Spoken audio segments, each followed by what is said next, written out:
Et vous pensiez en avoir fini avec les menus de fête? Eh ben non. Hein, Philippe? Non, on va continuer, moi j'aime bien. Continuons les fêtes, aller jusqu'au 15 janvier, Vanessa. Pas de menu détox encore. Hein. Mais écoutez, ce qu'on a proposé, ce que je vous propose, c'est quand même un peu détox. Hein, parce qu'il y a Il n'y a pas trop de gras. Il n'y a pas trop de gras, voilà, je vais vous expliquer. Donc, on est parti sur une carcasse de canard, une carcasse de canard gras, et du magret, donc un magret IGP Périgord, qu'on va faire sécher. Je vais vous apprendre comment on fait sécher un magret de canard IGP Périgord. Et on va utiliser également les huîtres de Marennes-Oléron. Et tout ça, c'est pour faire un bouillon terre-mer, c'est ça? C'est pour faire un bouillon terre-mer. Voilà, il faut l'expliquer quand même. Voilà, c'est pour faire un bouillon de terre-mer. Donc, qu'est-ce que l'on va faire? On va prendre une carcasse de canard. Cette carcasse de canard, vous la voyez, il reste encore les aiguillettes après. Et cette carcasse de canard, on va en faire un bouillon. C'est très simple. Vous allez prendre un grand faitout, Vanessa, une grande marmite. Vous allez mettre votre carcasse de canard à l'intérieur et vous y rajoutez des légumes. Alors, légumes qu'on a, des légumes de saison, bien évidemment. Hein, le poireau, on va y mettre du navet, on va y mettre de la carotte, on peut y mettre de l'oignon, on peut y mettre du thym, du laurier, etc. Et on va faire cuire le tout au moins pendant 2 heures, si vous voulez. Alors ça, c'est vraiment la recette des grands-mères. Dans le Périgord, quand j'étais gamin, je mangeais ça, et puis après, les grands-parents mangeaient ça avec du pain, vous savez, le pain rassis qu'on ne jetait pas. On ne perd rien, en fait, c'est ça. On ne perd pas la carcasse, on ne perd pas le vieux pain rassis. Exactement. Tout se recycle. Tout se recycle. Et donc, si vous voulez... Donc, les légumes, vous allez pouvoir les manger, vous, séparément, avec un petit peu d'huile d'olive, hein, voilà. Et la carcasse, si vous aimez ça, avec une petite mayonnaise maison, vous dépiotez la viande, vous voyez, vous la trempez dans la mayonnaise, ça, c'est assez sympa. Et votre bouillon, ce que vous allez faire, vous allez le laisser réduire. Le laisser réduire. Pourquoi le laisser réduire? C'est que, tout simplement, on va obtenir quelque chose de dense en goût. Et surtout, ce que je vous propose, c'est de réaliser votre bouillon la veille ou l'avant-veille, parce qu'il va être d'autant plus parfumé. Vous allez le laisser au réfrigérateur, et si vous voulez, toute la graisse va remonter en surface, Vanessa, et il vous suffira tout simplement, avec une écumoire, d'enlever votre graisse, et ensuite, votre bouillon, vous allez passer dans un filtre à café. Et le filtre à café va vous retenir toutes les petites impuretés. J'aime bien ces petites astuces-là. Ouais, c'est sympa, hein, c'est sympa. Voilà, vous passez ça dans un filtre à café, et vous n'aurez plus d'impuretés. Et donc, votre bouillon de carcasse de canard sera complètement dégraissé. Voilà. Donc voilà. Et c'est là où on le trouve ici. Vous voyez, on le trouve ici.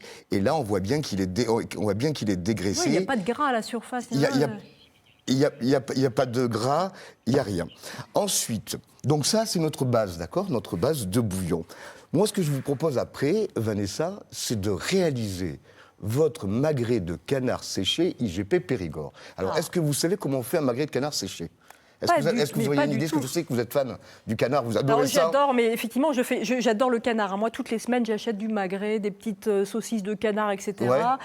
Mais je ne sais pas le faire sécher du tout. On le garde, on l'accroche dans son cellier. Ouais, c'est ça. Je ne sais pas, moi. Alors, regardez, moi, j'ai un magret de canard, donc le magret de canard IGP Périgord.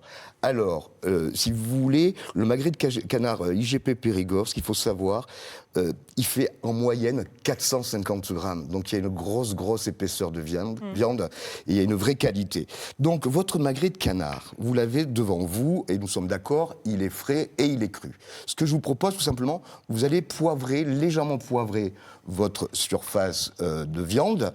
Vous allez prendre une petite gousse d'ail, et vous allez frotter votre magret de canard juste pour le parfumer, ok? Et vous faites que côté viande. Oui, okay? Pas côté peau. Pas côté peau. Ouais. Ensuite, ce que vous faites, dans un bac, alors moi c'est un bac gastro, hein, mais dans un plat, si vous n'avez pas, autre chose, dans un plat, vous allez mettre du gros sel. Voilà, vous mettez du gros sel sur le fond de votre plat.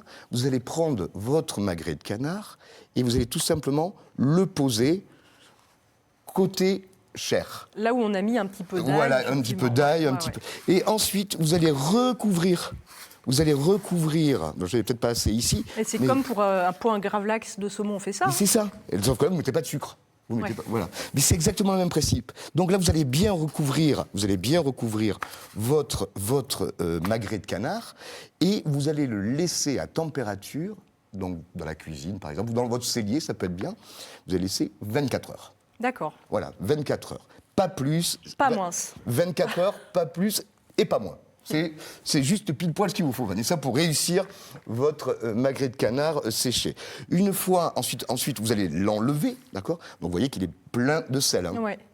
Il est plein de sel. On ne va pas garder tout celle-là quand même. Pas du tout. Il faut peut-être l'enlever un petit peu. Voilà. Alors, il ne faut pas avoir peur. On va le passer directement sous le robinet, sous l'eau. D'accord. D'accord. On le passe sous l'eau. Et là, le canard ne va pas absorber l'eau? Non, pas du tout. Parce que si vous voulez, le sel a brûlé légèrement l'extérieur. Ouais. Donc, si vous voulez, ça fait une sorte de petite carapace. D'accord. Donc là, vous allez vous le passez directement sous l'eau. Ça ne va pas être marron, ça va pas. Non, une eau tiède. Il garde sa jolie couleur. Alors non, regardez, parce qu'après vous allez voir la couleur que ça devient. Et une fois, et après vous allez l'éponger, vous l'épongez bien, vous le séchez, et vous allez prendre dans votre main, vous allez prendre du poivre et du piment d'Espelette, un mélange des deux, d'accord. Et ensuite vous allez bien le badigeonner, aussi bien côté chair que côté peau, d'accord. Une fois que vous avez fait ça, vous prenez une ficelle, vous trouez à ce niveau-là, vous prenez une ficelle, vous l'attachez et vous le laissez sécher 8 jours dans votre cellier. Ah oui, quand même. 8 jours. Et là, on ne le protège pas, on le laisse pas comme du tout, ça risque strictement... À l'air libre. À l'air libre. Je veux bien emprunter votre cervelle. Allez, allez. Ouais, c'est bon. J'ai pitié de vous. Donc là, nous avons le magret qui est séché. Le magret qui est séché. Donc voilà ce que l'on obtient. Ah ouais, c'est un peu marron quand même. C'est un peu marron, ouais. Il a un petit peu changé de couleur. Et regardez, c'est comme un jambon, hein. C'est comme un jambon de Bayonne. C'est vrai que c'est hyper bon. Hein. C'est hyper bon. On coupe ça en tranches fines. Alors voilà, là ce que l'on va faire, on va le couper en tranches très fines. On le coupe en tranches très très fines. Et ce que je vous propose, si vous voulez, pour notre recette, pour le côté effectivement un peu légèrement détox, nous allons bien évidemment enlever le gras. Ah, moi j'aime bien le gras du canard en même temps. Ah, c'est bien. Mais là, le côté détox, Vanessa, vous voyez, vous en voulez un petit peu ou pas? Après. Après, d'accord. J'attends qu'on déguste tous ensemble. D'accord. Allez, je suis pas trop ma gourmande. Alors là, une fois, voilà. Et donc là, nous avons notre magret de canard. On enlève la peau. Donc voilà. Ça, donc là, nous sommes d'accord, on est bon. Ouais. Nos huîtres, voilà, on va faire pocher nos huîtres. Alors, vous embêtez pas pour faire pocher vos huîtres. Vous prenez, parce que je dis, il faut les ouvrir, etc., etc. Ce que vous faites, vous prenez une casserole, vous y mettez de l'eau ou un bouillon, et quand ça bout, vous les plongez dedans. Comme les moules, ça va s'ouvrir. D'accord. Voilà, une fois que vous les plongez dedans, elles vont s'ouvrir légèrement. C'est quoi, c'est des huîtres Alors là, on est sur de l'huître de Marennes au Lairon. Oui. La huître de Marennes au Lairon. On les aime, ces huîtres. Elles sont bonnes, elles sont bonnes.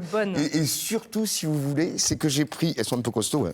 Surtout, c'est que j'ai pris le calibre 0, qui est le plus gros. Je ne savais même pas qu'il y avait un calibre 0. Si, il y a un calibre 0 qui sont les plus grosses. Donc Elle est bien charnue. Elle est bien charnue. Donc vous allez les pocher. Oui.